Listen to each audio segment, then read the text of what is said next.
Assalamualaikum warahmatullahi wabarakatuh. Maaf Nirwana Ova, dan pada video kali ini Ana ingin mengulas seputar materi apa aja sih yang diajarkan di Darugoh atau Markas Lugoh atau yang sering disingkat dengan DL selama 7 level. Nah, kan banyak banget tuh, apa aja sih materinya? Jadi Darugoh ini merupakan syarat wajib kita sebagai mahasiswa asing, mahasiswa yang notabene itu tidak menggunakan bahasa Arab sehari-hariannya di negara kita masing-masing dan ingin melanjutkan pendidikannya ke Universitas Al-Azhar, Kairo, Mesir. Gunanya apa? Ya, gunanya itu pastinya untuk bekal kita, bekal utama kita selama di Mesir, ataupun ya untuk menyetarakan bahasa kita dengan bahasa di Mesir, bahasa Arab. Ya, walaupun keseharian di Mesir itu lebih ke menggunakan bahasa Amiyah, apalagi kita mahasiswa asing kalau udah pulang ke rumah pasti menggunakan bahasa Indonesia. Kalau udah bertemu dengan kawan-kawan sedaerah, ya menggunakan bahasa daerah.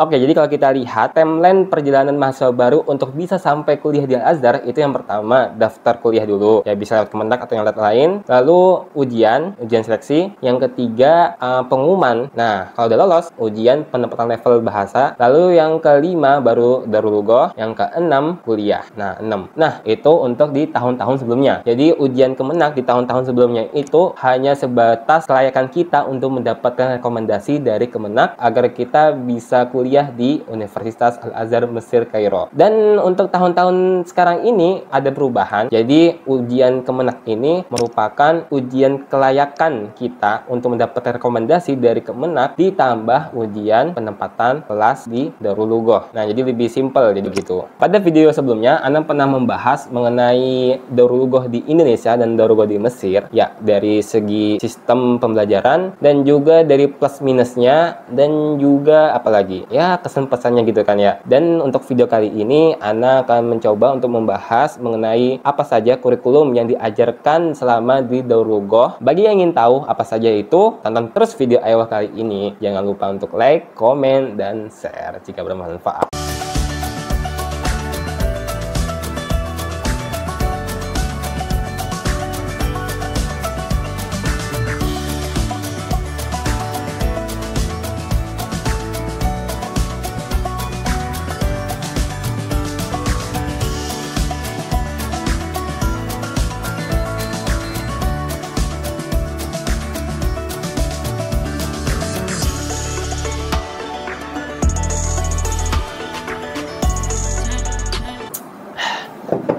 Oke teman-teman Ewa sekalian, seperti yang kita ketahui bahwasanya Darulugoh atau Markas Lugoh ya atau DL lah gitu kita singkatnya ya, itu memiliki 7 level. Yang pertama ada mubtadi awal, lalu mubtadi sani, kemudian naik ke marhalah mutawasid awal, lalu mutawasid sani, dan naik ke mutaqaddim awal, mutaqaddim sani, dan terakhir ada mutamayyiz, 7 level ya. Dan tentunya di setiap mustawa ini memiliki materi dan tingkat kesulitan yang berbeda-beda. Jadi di tiap mustawa itu memiliki 4 materi. Nah, yang pertama ada materi kiroah, yang kedua ada materi istima, yang ketiga ada materi qaid, dan yang keempat ada materi kitabah. Dan apa saja itu? Masuk ke materi pertama.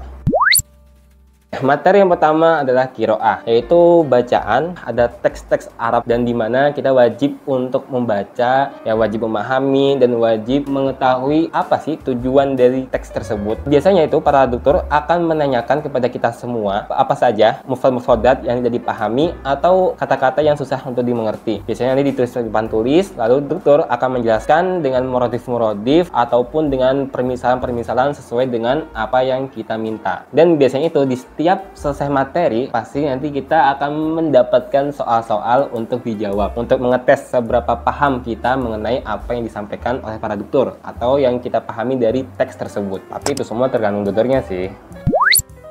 Materi yang kedua adalah istima. Yap, jadi sesuai dengan namanya yang bermakna mendengar, di sini kita akan melatih pendengaran kita dengan audio-audio berbahasa Arab. Kita disuruh mendengarkan, memahami apa yang dibahas di dalam audio tersebut. Nah, seperti ini audionya. استمع إلى النص. وسائل النقل والاتصال قديما وحديثا.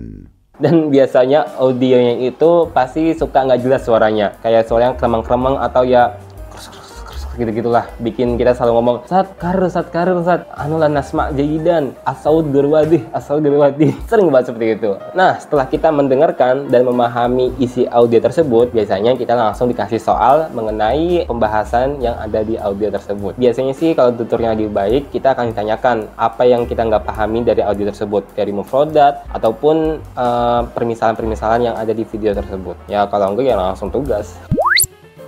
Materi yang ketiga adalah qaid. Nah, yang dimaksud dengan qaid adalah qaid lughah Arabiyah yang terdiri dari nahwu, shorof, dan balaghah. 3 materi ini diajarkan secara bertahap pada 7 level. Tentunya yang paling dasar dulu kan, ya dari apa itu nahwu, shorof, lalu masuk ke ajizul kalam, masuk ke mubtada khobar, masuk ke fa'il, maf'ul, hingga ke mutawasani, ditambahi materi ilmu balaghah. Ya mungkin awal-awal ya muqaddimah balaghah apa, lalu ilmu kalam, kalam hakiko dan kalam majazi seperti itu.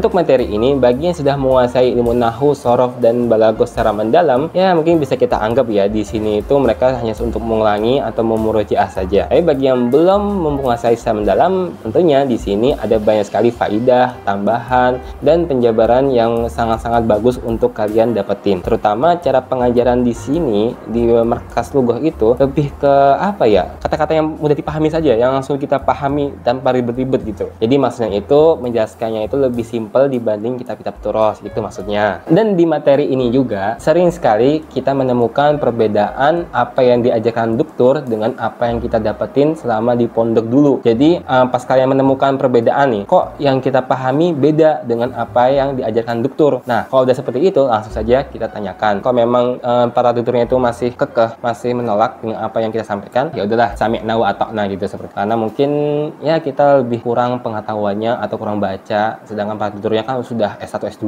lughah seperti itu. Jadi ya banyak sekali keunikan di sana, oke? Jadi ya harap dimaklumi saja.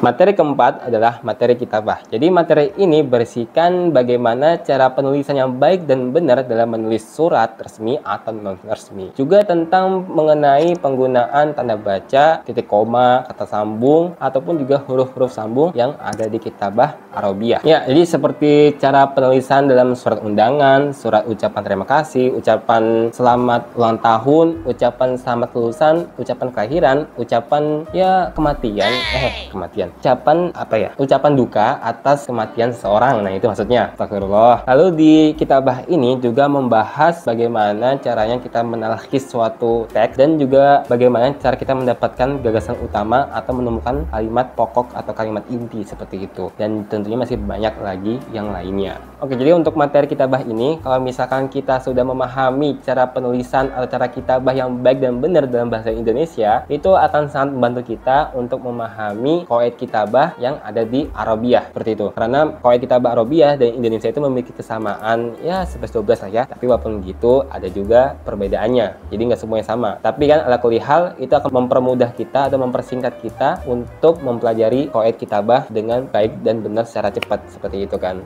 Oke teman-teman ewas sekalian, jadi adalah 4 materi pokok yang menjadi asas dalam kurikulum pembelajaran selama di Darul Lughah. Tapi sebenarnya itu ada satu materi yang tidak kalah pentingnya dan kita selalu melakukan ini di setiap materi-materi yang diajarkan selama di Darul Lughah. Nah, materi apa itu? Ya, materi itu adalah materi muhadatsah. Entah kenapa ya, materi ini dipisahkan atau mungkin bukan dipisahkan, tapi 4 materi tadi itu mencakup muhadatsah. Materi muhadatsah itu adalah materi ya kita berbicara dengan bahasa Arab. Ya banyak sekali ya contohnya ya. Seperti kita disuruh maju ke depan untuk bercerita sebuah tema, sebuah pembahasan, atau setelah kita mau cerita apa aja, yang penting menggunakan bahasa Arab. Ada juga para dokter yang membuat kelompok-kelompok, terus kita itu disuruh memberikan argumen sebuah pembahasan dan dibantah dengan kelompok yang lain. Jadi saling membantah-membantah. Sebenarnya ya muhadatsah itu lebih sering digunakan oleh para dokter sebagai materi tambahan setelah materi-materi pokok dari 4 hal tersebut. Jadi muhadatsahnya itu tergantung apa yang kita bahas di materi qawaid, di materi kitabah, ataupun di materi istima dan qiraah seperti itu. Kalau untuk ujian kaneka mustawa itu terdiri dari 4 materi tersebut dan soalnya itu ya 11-12 ya sama ujian kemenak atau ujian tahdi mustawa untuk penempatan level kita. Paling yang berbeda itu cuman pembahasan-pembahasan di dalam soal ya tentunya sesuai dengan mustawa-mustawa yang sedang kita ikutin. Yang perlu digarisbawahi bahwasanya cara penyampaian 4 materi tersebut atau ya ditambah lagi 1 muhadatsah itu semua kembali kepada cara masing-masing tutor mengajar. Karena kita tahu ya bahwasanya setiap guru itu mempunyai cara mengajar yang berbeda-beda. Jadi saya juga pernah mendapatkan tutor yang cuman menyimak dari awal muhadarah hingga akhir, terus juga pernah mendapatkan tutor yang masya Allah ya kita wajib aktif untuk ya berinteraksi dengan teman atau dengan tutornya dari awal hingga akhir muhadarah. Bahkan saya juga mendapatkan tutor yang masya Allah kita dari awal muhadarah itu diwajibkan untuk mencatat apa yang ada di papan tulis, selalu mencatat walaupun ya di buku paket yang itu sudah ada, jadi tetap diwajibkan untuk menulis ya, katanya sih buat latihan nulis gitu kan. Dan di akhirnya itu ada tugas, tapi yang perlu kita ketahui bahwasanya topik pembahasan yang disampaikan oleh para dokter itu semuanya sama dari tahun-tahun lalu hingga tahun sekarang, itu semuanya sama. Kok bisa tahu? Karena kebetulan saya punya warisan dari para senior, dan pas saya buka itu bukunya buku tahun 2017. Pas saya buka itu apa yang mereka coret-coret di zamannya mereka itu apa yang disampaikan oleh para tutornya. Jadi misalkan bab 1 sudah dicoret, yang disampaikan para tutor hari ini itu bab 1. Lalu minggu-minggu setelahnya bab 3, bab 4 dilewatin, bab 5, bab 6. Jadi apa yang dilewatin, apa yang masuk itu semua sama dengan yang diajarkan para tutornya di sekarang ini. Kenapa gitu ya? Ya pastinya untuk mempermudah para tutornya ya. Jadi nggak terlalu ribet dan mestinya udah mempunyai ketetapan di setiap bab-babnya seperti itu. Jadi ya jadi Anda sarankan itu lebih baik kita mencari harta waris dari para senior. Soalnya buku-buku mereka itu di zaman mereka dan di tahun-tahun sekarang itu nggak ada perbedaan sama sekali. Malahan dengan kita mendapatkan buku-buku dari para senior, kita bisa mendapatkan lebih banyak faidah lebih cepat karena sudah dicoret kan. Seperti itu. Ya tapi kalau memang alhamdulillah diberikan rezeki sangat luang dan lapang, ya dibeli juga nggak apa-apa. Tapi memang kadang buku-buku dia itu ya akhirnya pas tahun-tahun terakhir di Mesir itu ya akhirnya cuman numpuk habis entah diapakan. Oke teman-teman ewas kalian, jadi itulah 4 materi pokok yang menjadi kurikulum pembelajaran selama di Darul Lughah. Ya kita tambahin satu lagi ya, yaitu muhadatsah. Jadi ada yang pertama qiraah, ada istima, ada kitabah, ada qawaid dan muhadatsah. Sebenarnya ya di video kali ini Ana ingin sekali memperlihatkan kepada antum semua pembahasan-pembahasan apa saja sih yang diajarkan di setiap mustawanya. Tapi karena takutnya video ini jadi panjang kayak lebar, mungkin saya cukupkan saja sampai di sini. Dan bagi yang ingin mengetahui pembahasan-pembahasan apa saja, nanti saya kirim linknya di deskripsi. Jadi seperti itu saja. Terima kasih. Silahkan share jika memang ini bermanfaat. Sekian dari saya. Wassalamualaikum warahmatullahi wabarakatuh. See you.